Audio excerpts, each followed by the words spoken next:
the Better Life, Better Work show, and I'm your host, Allison Crow.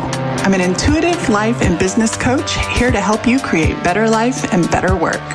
I help super successful people, the recovering overachievers, put the soul back in their lives, and I help soulful people create success. On this show, topics range from the mystic to the logistic, and our content will support your being and your doing while on your path to create better life and better work. More is not better. Better is better. Welcome, soulful business owners. This is episode number 150. It's actually episode 159 because we have a handful of unnumbered episodes, but it's a landmark episode and it falls on the week of a landmark anniversary for me in business. 18 years ago, I started working for myself. How on earth did 18 years go by so fast? As you will hear in this episode, one lesson at a time. But first, soulful business owners, I want to thank you. If you are new to the Better Life, Better Work show, thank you and welcome. I know this isn't a traditional podcast, and most of all, I thank you for getting my unconventional ways. My listeners and clients are experts in borrowed insight. I know you can hear a story and pull the pieces relevant to your own heart and life. And if you've been here since the shaky, shitty beginnings 5.5 years ago, extra thank you for sticking with me through the evolution. Evolution, that's what it's about, right? Owning your business is one of the greatest gold mines for personal growth. Today's episode is a list of the overarching lessons of each year I've had in business. And I invite you to do two things with this episode. One, as I share my own lessons, listen for yours. Perhaps ours are similar, or maybe they overlap. Notice the themes and how they align with the phases of business, launch, growth, and achievement. Second, after the episode, take some time and map out your years in business or work. It doesn't have to be all the same business. Make a list of your big lessons. Notice your own accomplishments and how far you've come. Most of my achievement level clients, the sisters in Spark, Unhustle, and Flow, have super successful businesses, and often they forget to remember how skilled and how accomplished they really are. They forget how far they've come and how well things are actually working. You deserve to give yourself credit, take stock, and fill your own bucket for the journey ahead.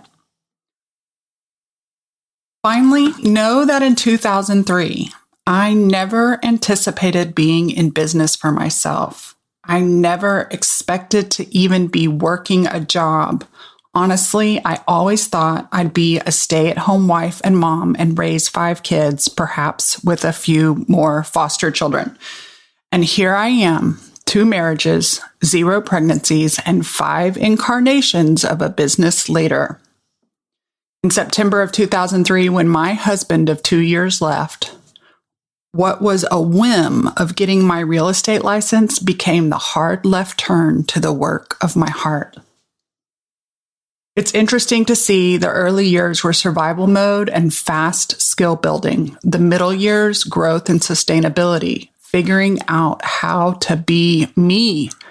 And the most recent years, now that I'm stable and trust myself, have been more about going to the depths, slowing down, self-trust, and solidifying not only my business, but who I am for long-term soulful sustainability.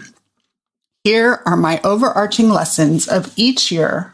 Certainly not the only lessons, but the biggies from each year. Now, each one of these could be an entire podcast, so I'm not going to go there. I'm just going to stick with the bullet points for your sanity today and mine. And in the show notes, if I have a podcast that I've already made about that lesson, I'll be sure to link it for you. Here we go. 2003. Show up for everything. Show up for meetings, show up for leadership meetings, show up for coaching sessions, show up for training, show up for networking, show up for everything. That was the first thing. And the second thing in 2003 was negotiate for yourself from the start. Just because you're new, just because you're uncertain, doesn't mean you don't have inherent value. 2004, no option B. Failure is not an option. If you have a goal and you give yourself an out, most likely you will take your out. So do not give yourself an option B. Do not give yourself the option to fail. 2005, learning and mastering sales skills and time on task. Do the boring shit. Relationship sales are way more pleasurable than cold calling. At least they were for me. Think smoking weed and drinking beer on the lake and selling houses to Match.com dates. Those were great social lead sources when I was single and in my early 30s. The lesson from 2006, you must believe in yourself. No one else is going to do it for you. Unconventional. No matter how successful, is frowned upon by many. Trust yourself anyway and reinvent the stereotypical model. 2007, make it up and learn what you need to know as fast as possible. Relentlessly pursue the learning. Teaching sales and marketing solidified my skills for my own business. 2008, what's working for the ones who succeed and are happy? Inner work. That's what I noticed when I had 74 clients. The ones who were succeeding and joyful, happy on the inside and successful on the outside, were actually not talking about the outer work. They were spending their time and energy doing inner work, and then they go out and do the task without question. 2009, have a coach in your sphere and have a coach out of your sphere. Beware of cult mentality and group think. 2010, deconstruct. I fucking love this one. It was not easy. 2010, deconstruct automatic authority and find your own personal power, authority, and loyalty. You are the one who deserves your own loyalty. 2011, bet on yourself over and over and over. I will bet on myself any day of the week. I am my own best bet. 2012, what's on your to feel list over your to-do list? Follow your feel good and the energy and emotion. 2013, back to basics, time on task, love on your people, connection and creation over transaction, shiny objects, or production. 2014, be you. Strip another layer down to your authentic self. You will find your people the more authentic you are. 2015, a 40-something body will not tolerate bypassing and depressing down important work, no matter how fabulous your business and offers are on the outside. 2016, art heals. It shows you everything.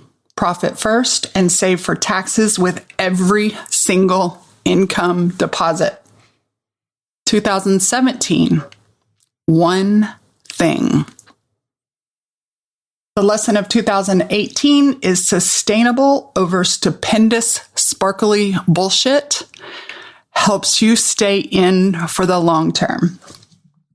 2019, my lesson was own your credibility. 2020, no more bypassing, feel it all. Learn how to feel uncomfortable emotions. Learn how to regulate your sweet, sweet, overstimulated nervous system. In 2021, the year we're in now, self-leadership, emotional management. When I was young, I felt old and wise, like an old soul. And today, the older I get, the younger and newer I actually feel. I'm realizing that the more I think I know, actually, the less I really know anything, and it sets me free. I can't wait to see what unfolds next. Thanks for being a listener and a friend. I would love to hear what some of your big lessons in the lifetime of your career are. You can share with me on social, send me an email, let me know. I'd love to hear from you. Finally, I want to invite you. The doors are open to Soli's Self-Leadership Society. Soli's Self-Leadership Society is a live coaching membership community for small business owners. We do business coaching sessions and life coaching sessions, deep inner work in both, every single week. So think of it like a gym membership. You don't have to go to everything, but it certainly is good if you show up regularly. Remember, lesson number 1, show up. Also, it's at a reasonable fee where you can actually get a lot of personal attention and community for less than a car payment. So if you'd like to come and join me and become a member of Soli's, the Self-Leadership Society, you can go to coachwithallison.com and find out more. I'd love to work with you. I'd love to hold your heart. I'd love to help your mind. And I'd love to introduce you to the other fabulous Solis we have doing this thing called life and business together. See you next week. As always, thanks for listening. Totally appreciate you thinking about somebody who might really love this episode and you sharing it with them. Also, I always appreciate your reviews. It's like podcast currency. It's like a tip in the jar saying thanks. And finally, if you want to share on social media a screenshot or any insights you get from listening to this episode, I will totally respond.